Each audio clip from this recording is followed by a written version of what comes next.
Hey folks, so as many of you know, I'm converting a Tesla Model Y into a mobile recording studio. And one of the biggest questions when I started this crazy idea was how to get very reliable, high-speed internet in very remote places.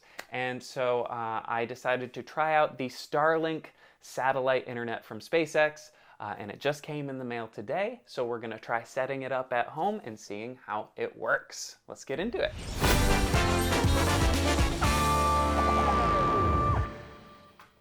Okay, so this is, I haven't even pulled it in yet, but here she is. Let's take a look. All right, now I have to say, the way they delivered it to me, the tape was already broken and the box was like kind of ripped up and it was just kind of thrown on my front step. And I was worried that like something would be stolen, but I kind of peeked inside and it seems like it's fine. I mean, we'll find out. Jeez. But here it is. Okay, so the first thing is the base, just sitting on top there. I'm told it's very, very simple, and that's the point. You're supposed to be able to just set this down at your RV site with open sky, and it should work. So I'm going to put this down. I mean, I haven't found an instructions card yet. This doesn't have anything on it. I know you're probably not supposed to touch the front, so I'm not going to. Okay, here's an instruction card. Before we get that, I'm just going to put it in the base because I don't know how else to set this thing down. Seems like there's only one way it can go in, which is like that. That's a good sound. All right, so I'm just going to set it on the ground. And we're going to take a look at the card. There's a couple different versions of this.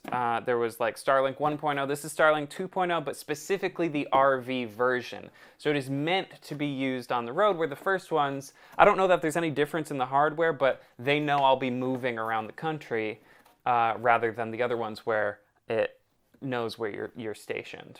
So there's just 3 little pictures here. This one says, "Don't touch it." I think. It says put it in the base, which I've done. Connect the cable, which it's already connected. And then this goes to the, I believe this is the actual router that comes with it. It looks like, well, it doesn't look like a router, but there you go. And then plug it in and connect to the app. Super nice lengthy cable, but again, you gotta imagine like most people are putting these things on their roofs and stuff. This is for RVs, so who knows how long you actually need it. We'll find out once we get out in the field, but let's just plug it in and see what happens first. I love how this looks. That's all it says. So I think all the other instructions, like many items these days, is gonna be on the app. So let's open up the app. Okay, so I've got the app open now. And I'm going to hit Start Setup. It says plug it in. We're plugged in. Open Wi-Fi settings. Ah, Starlink shows up. Okay. Connecting to Starlink. Create a network. And enter Wi-Fi network name. Starlink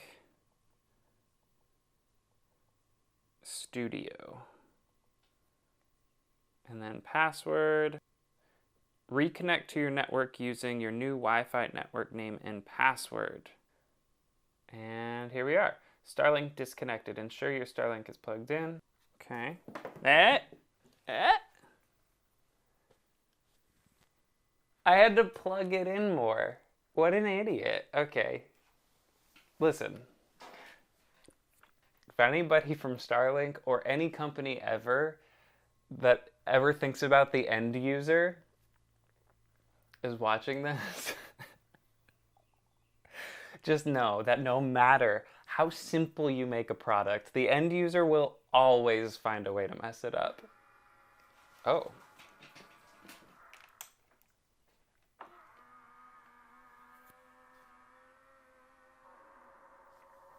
Well, this is happening now.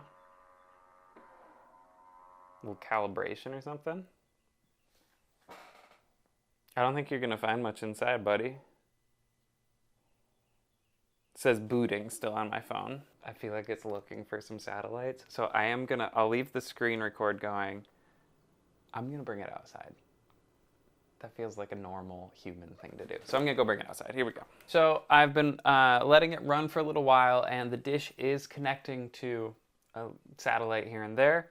And it'll come online, and then it'll pop back off, because I am currently, where I live now, not in an area where there's satellite coverage all the time. So I am gonna let it run for a little while, see if it starts to figure out where the satellites are and get a little bit more coverage. But if it doesn't quite figure it out, then just a couple miles away, there's an area where there is coverage. As they're launching the satellites, there'll be more and more coverage. And right now, I'm just on the fence of where it is and isn't. But this will be a big consideration if there's a big difference between here, where there's a little bit of coverage, or on the map where it says it's available right now full time. Oh, it just popped online just now, so we'll see. But yeah, so if there's a big difference there, then it will heavily influence where I actually end up and the places I decide to go. Because if it works really well in a place where it says the coverage is good right now, I'll stick to those. But it is saying it's online right now, so maybe it'll figure itself out. By the way, don't have the Tesla just yet as I'm testing this. So if you can see on top of the car out there, there's the satellite looking straight up, and there's this big tree right next to it. So, definitely not the ideal spot, but if I am traveling around in this thing, a lot of times I'll be parked in the middle of a bunch of trees. I started playing around with the other few buttons. The first one's visibility, you can see, so I'll click that one while we're waiting. It says Starlink is still collecting data on the obstructions. This usually takes about 12 hours. So I assume once it has time to figure it out, it'll be like, hey, there's a big old tree right next to that. What are you thinking? But then it says check for obstructions at the bottom. There's a little camera. You can actually go out there with your phone camera and it'll do it itself. And I did that and it said, hey, there's a big old tree right next to you. Then there's range. And this one's cool. It uses your camera. That's you guys right now. And the location stuff to actually map out your house and tests the signal strength as you go. Here, I'll show you just the beginning of it, although I already mapped mine. So you can see I'm not walking around, so it's just doing the corner. But it knows there's a whole bunch of stuff over there it doesn't know about. It knows there's a whole bunch of stuff there it doesn't know about. And it'll test the signal strength as you walk around. I have an update. Oh, I just scared a little animal. Okay, so here's the thing. Check it out. So I have the satellite up there on top of my car, and you can see it's pointing straight up this way, which, by the way, was right at the tree. So you can see from here, like the way that it's facing, it just happened to be right at the tree. And I think that's straight north, if I remember correctly, where it's supposed to face. So you can figure it out for yourself. And I just didn't.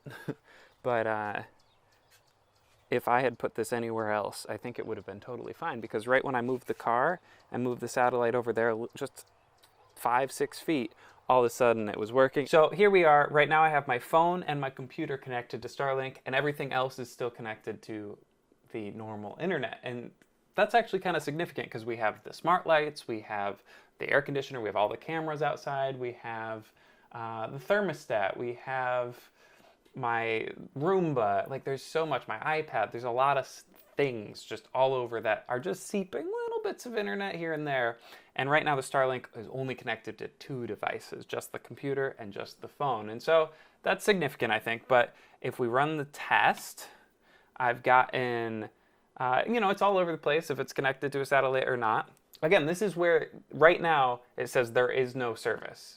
Like this is, if you wanted to get Starlink, where I live right now, you can't. The only reason I have it is because it's the RV version. It's made for being on the road, and it says right in it, like, hey, if you're trying to use this in an area where there isn't coverage yet, it might not be very good. And still, I'm getting 36 down and 10 up.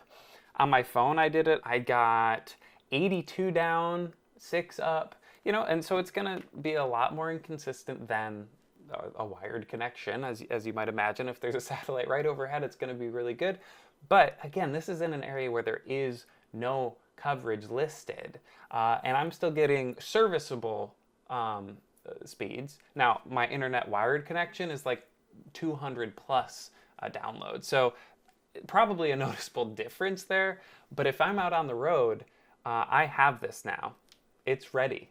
And it will be at least comparable to this, I'd imagine. We're going to do it on the field and really find out, again, if the battery is able to run this satellite. But as I'm seeing it, it's a very concise thing. It's just one plug, and then it'll figure the rest out. And if I have this reliable internet on the road, it changes everything, you know? It makes my whole work setup just work. I don't have to worry about uploads and downloads, and I can just work like normal. As you can see on the app now, it says it wants to install updates. I'm gonna run a few more tests, try it out tonight. I'm actually gonna do a little bit of gaming with my friends tonight, and I'm gonna try it on Starlink and just see what happens, see what the ping spikes are like with it set up in a place where it's consistent. And then I'm gonna shut it down and run the updates and see if it gets better. I assume it will. So I'll check back in when we're on the road.